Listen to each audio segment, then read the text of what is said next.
Hello, everybody, and welcome back to our How To Corner. In today's episode, we're going to talk about back surgery. Before we get started, I'm Dr. Will Gray, and please like, share, subscribe, follow, comment. Let us know what you think about the content. If you have any questions or some content you want us to cover, leave it in the comments. And with that being said, let's get going.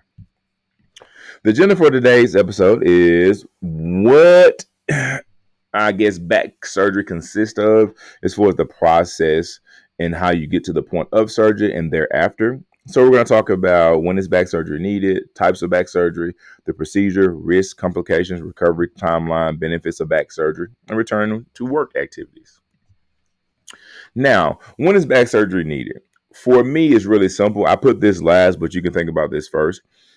It's needed when you can't walk, in my opinion, when you cannot get up to walk, not pain wise, but literally, I have lost control of the ability to use my legs. And then if you have that, initially in your brain, now let's progress down the other points. Severe or chronic pain not relieved by conservative treatments. There is a misconception that back surgery relieves pain all the time. That's not necessarily true. What it does, though, it can decrease symptoms. So if you have something like nerve compression, sciatica, numbness, tingling, weakness in the legs, right?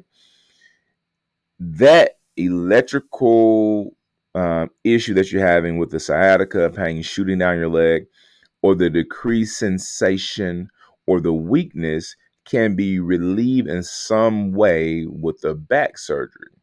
Does not mean that it completely resolves all things. Some things it can happen that way for some people, and sometimes it doesn't. Also, you have spinal deformities, scoliosis, kyphosis. It messes with your alignment, which eventually cause you to have a spinal cord issue of some kind. They do things like alignment to try to get you correct in that nature. And then traumatic injuries or fractures, accidents, wrecks, any trauma of any kind, any sport related issue due to, the fact that a lot of sports are high impact sports. Now, the types of back surgery is very interesting. We kind of kept it at a small list because I think this is enough. Don't want to really overload you, but the first type of surgery is a discectomy. You have a discectomy, you have a microdiscectomy.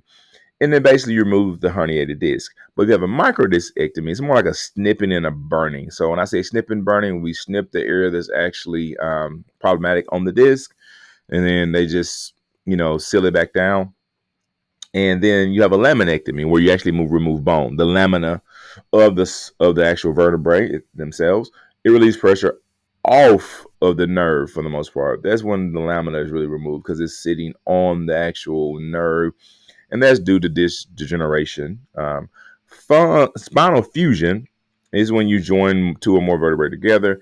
This is done when you're in a place where there's not much structure in your back when it comes to the proper spacing to in order to be able to allow for decrease issues with your back problems. So they'll fuse your spines to create those spaces, remove some bone, add some stuff, and this is basically the last ordeal when it comes to any spinal surgery, fusing the spine. After that, there's not much they can do.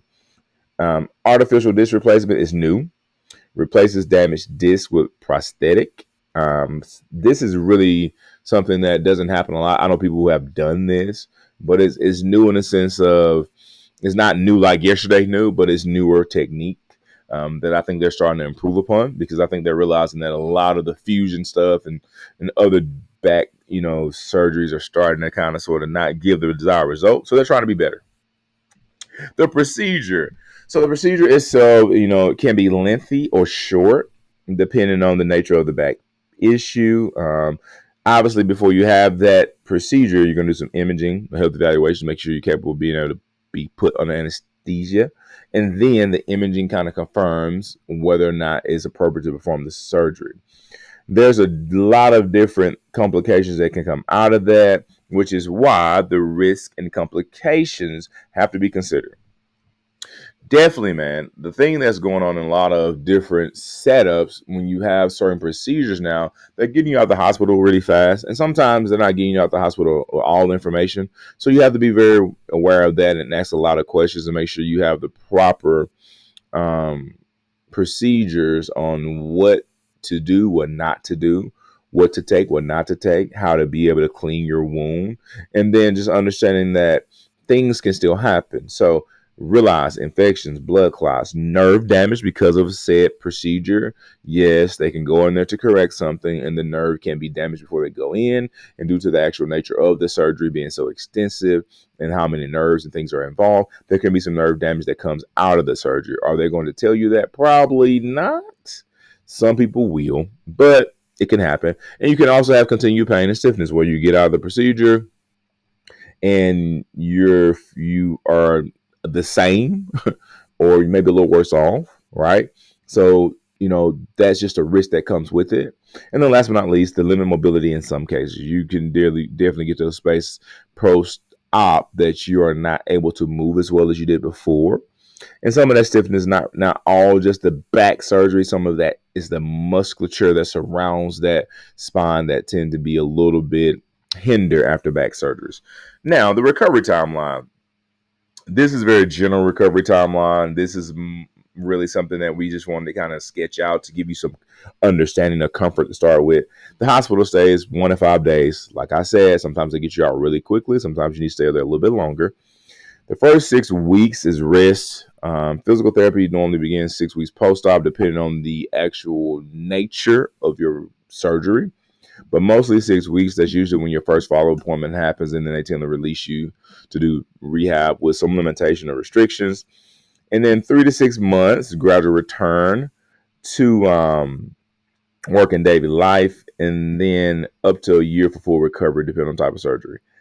These are moving numbers, meaning that it could be a little bit longer, a little bit shorter. Just really depends on the nature of your back injury and the extensive nature of the surgery or lack thereof. And then that determines a lot. And then last but not least, your rehabilitation. I know people probably don't believe me when I say this, but I promise you it matters. After you have a back procedure, right, you really have to be aware of the fact that your rehabilitation is of the utmost importance. Don't skip something. Do not avoid showing up. Try your best. I repeat, try your best to continue doing what you're supposed to do to make sure you can get the most out of it early. Because once you start to heal back, and it's not, how can I say this, controlled in a sense, you can have some negative effects. So try to be as diligent as possible when it comes to your rehabilitation. Now, the benefits of back surgery. There is some actual benefits from back surgery.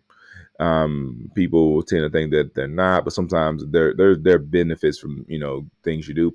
There are always pluses and minuses. Reduce chronic pain. Keyword reduced. Doesn't mean that it goes away completely, but it can be reduced. Restored nerve function. You can get the ability back to be able to move your limbs. Improve posture mobility and a better quality of life. If you are able to walk, that's a better quality of life for a lot of people because they go from not being able to move around to move. So there's some things to weigh here. Now, return to work activities like desk jobs. They say 4 to 8 weeks. Yeah, that's sitting for back surgery. Could be a problem. You probably not be able to sit in an actual desk job. 6 weeks after surgery. And if you're not, don't be alarmed. Honestly, sometimes people feel better than standing. Depends on the nature of the surgery or what while you were getting the surgery. And then physically demanding jobs, lifting, turning, twisting, upwards of a year. Exercise, you really want to try to implement low impact, type of exercise and swimming, walking, stretching to an extent. You don't want to overstretch or stretch the wrong places, but some stretching and just trying to ease yourself back into that condition that allows you to be able to do more. It's not going to happen fast. It shouldn't. You have to let everything about that procedure really settle and get, to a place of stability. And then last but not least, man, avoid heavy lifting and high impact stuff early on. Just really avoid it for about a year. Just really avoid it. Try to just work yourself back because it's a back surgery is nothing to play with. You really need to be mindful that you're trying to come back from something that's major. Okay. Now, with all that being said, here are the take homes. So, if you consider having back surgery, just realize it can be a life-changing event when conservative treatments fail, good and bad, right? Sometimes it's for the better, sometimes it does not get better. Do not be thrown off by that. We just have to be transparent here because I've seen a lot of back surgeries and I've seen good and bad. So, and at the end of the day, we just have to make sure that you're aware of that. It would be unfair for you to go in with thought process, this is going to fix something. That's not true. Success depends on rehabilitation, lifestyle adjustments, and ongoing care. 1,000%. How you rehab, how you make adjustments there after the surgery, and the ongoing care. What do you do to make sure that you're trying your best to maximize the surgery, right? Optimize it. Make sure it goes well. And then goal of everything about a back surgery is to reduce pain and restore the function. You have to make sure you understand what you're going in there for. If you're going to have a procedure, be aware that if it does not reduce my pain, to a point that I'm happy, that is a possibility. But if I have a lot of pain and it reduces it to a point that I'm happy, great. If I'm not able to walk, but I got a surgeon I can walk, whether it's very slow or not, if I have to use an assistive device like a walker, it's better than what you have. So when you're doing this procedure or making a decision with your family, consider all these things.